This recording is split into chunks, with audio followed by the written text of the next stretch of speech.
The origins of shoofly pie can be traced back to the German-speaking immigrants who settled in southeastern Pennsylvania during the 18th century. These Anabaptist communities, fleeing religious persecution in Europe, brought with them not only their steadfast faith, but also their culinary heritage. The pie's unusual name has spawned numerous theories and folk explanations, each adding to the rich tapestry of Amish oral tradition. The most widely accepted explanation suggests that the pie's sweet, sticky molasses filling was so attractive to flies that bakers had to constantly shoo them away while the pie cooled on windowsills. This practical origin story reflects the Amish appreciation for straightforward explanations rooted in everyday experience. Another theory proposes that the name derives from the shoofly plant, a flowering herb that was sometimes used in folk remedies, though this connection remains more speculative. Some historians suggest that the pie may have been named after a popular song or dance of the era, though concrete evidence for this theory remains elusive. Regardless of its etymological origins, the name has become inextricably linked with this distinctive Pennsylvania Dutch dessert, and the Amish have embraced both the pie and its whimsical moniker as part of their cultural identity. The preparation of shoofly pie within Amish communities is far more than a simple cooking exercise. It represents a continuation of values and practices that define their way of life. The process typically begins with the gathering of ingredients, most of which would have been readily available to 19th century homesteaders. Flour, molasses, brown sugar, eggs, and basic spices form the foundation of this humble dessert. The emphasis on simple, accessible ingredients reflects the Amish principle of living plainly and making do with what is available rather than seeking exotic or expensive alternatives. Molasses, the pie's defining ingredient, holds particular significance in Amish culinary tradition. During the colonial and early American periods, molasses was far more accessible and affordable than refined white sugar, making it a staple sweetener in rural households. The dark, robust flavor of molasses not only provided sweetness, but also contributed essential minerals and a distinctive taste that refined sugar could not match. For the Amish, who value self-sufficiency and frugality, molasses represented an ideal ingredient that delivered both nutritional and economic benefits. The actual preparation of shoofly pie follows a time-honored process that has been passed down through generations of Amish women, typically from mother to daughter in an unbroken chain of culinary knowledge. The process begins with the preparation of the pie crust, which in traditional Amish households is made entirely from scratch, using flour, lard or butter, salt, and cold water. The use of lard, rendered from pigs raised on Amish farms, reflects the community's commitment to utilizing every part of the animals they raise, embodying principles of stewardship and waste reduction that permeate Amish culture. The creation of the crust requires skill and intuition developed through years of practice. Amish bakers learn to judge the proper consistency of the dough by touch and appearance rather than relying on precise measurements or mechanical aids. The dough must be rolled thin enough to create a delicate, flaky texture when baked, but thick enough to support the substantial filling without becoming soggy. This balance, achieved through experience rather than formal instruction, exemplifies the Amish approach to learning through apprenticeship and hands-on practice. Once the crust is prepared and fitted into the pie pan, attention turns to the filling, which exists in two primary variations within Amish communities: wet bottom and dry bottom shoofly pie.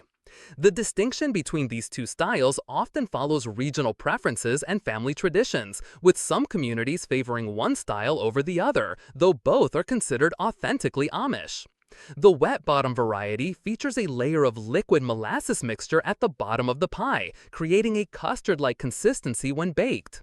This version requires the bakers to combine molasses with hot water, creating a syrup that is then mixed with beaten eggs and sometimes a small amount of baking soda. The baking soda serves multiple purposes. It helps neutralize the acidity of the molasses, contributes to the pie's tender texture, and creates a subtle chemical reaction that affects both flavor and color during the baking process. The dry bottom version, preferred in some Amish communities, incorporates the molasses more thoroughly into a cohesive filling that bakes to a more uniform consistency throughout. This variation typically involves combining molasses with flour, creating a thicker base that results in a firmer, more cake-like texture. Both styles are then topped with the distinctive crumb mixture that gives shoofly pie much of its character and appeal. The crumb topping, perhaps the most distinctive element of shoofly pie, consists of flour, brown sugar, butter, and spices combined to create a streusel-like mixture. The preparation of this topping requires the baker to cut cold butter into the dry ingredients using either a pastry cutter, 2 knives, or simply clean hands. The goal is to create a mixture with varying textures, from fine crumbs to larger, more substantial pieces that will create an interesting contrast of textures in the finished pie. Traditional Amish recipes for the crumb topping often include warming spices such as cinnamon, nutmeg, and occasionally ginger or cloves. These spices, while used sparingly in keeping with Amish preferences for subtle rather than bold flavors, add complexity and depth to the pie's overall taste profile. The choice and combination of spices often reflect family traditions and personal preferences, with recipes varying slightly from household to household while maintaining the essential character that defines authentic shoofly pie. The baking process itself requires careful attention and the kind of intuitive understanding that comes from years of experience working with wood-fired ovens or early gas ranges.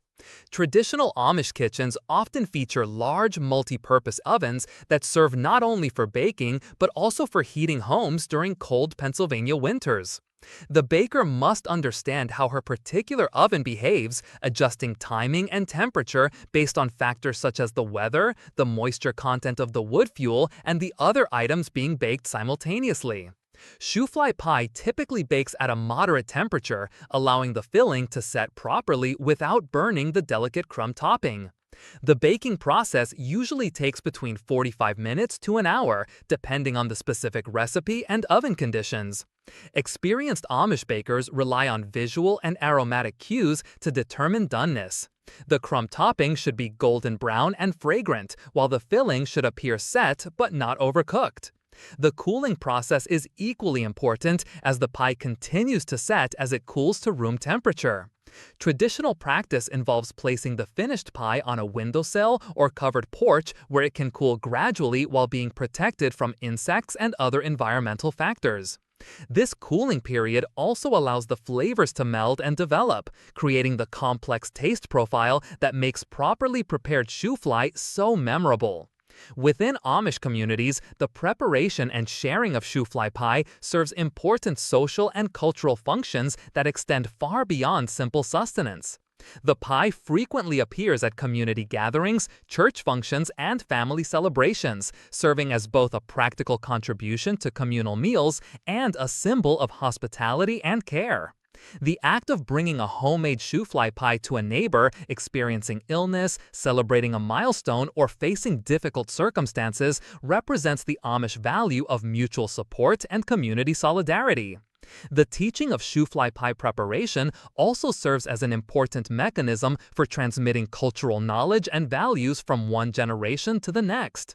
Young Amish girls typically begin learning to bake alongside their mothers and grandmothers, initially helping with simple tasks such as measuring ingredients or mixing the crumb topping. As they mature and develop skill, they gradually take on more complex responsibilities until they can prepare the entire pie independently. This apprenticeship model reflects broader Amish approaches to education and skill development, emphasizing practical knowledge gained through direct experience rather than theoretical instruction. The kitchen becomes a classroom where young women learn not only the technical aspects of baking, but also important lessons about patience, attention to detail, resource management, and the satisfaction that comes from creating something useful and beautiful with one's own hands. The ingredients used in shoofly pie also reflect important aspects of Amish agricultural practices and self-sufficiency goals. Many Amish families maintain extensive gardens where they grow vegetables, herbs, and sometimes grains used in their cooking. While wheat flour might be purchased from local mills or stores, other ingredients such as eggs come from chickens raised on the family farm, and dairy products are often produced from the family's own cows. This integration of food production and preparation creates a direct connection between the family's daily labor and the meals that nourish them. The shoofly pie served at Fun Day dinner represents not just the baker's skill, but also the family's success in raising healthy livestock, maintaining productive gardens, and managing their resources wisely throughout the year. This holistic approach to food reflects Amish values of stewardship, self-reliance, and appreciation for God's provision. Seasonal variations in shoofly pie preparation also demonstrate the Amish connection to natural rhythms and agricultural cycles.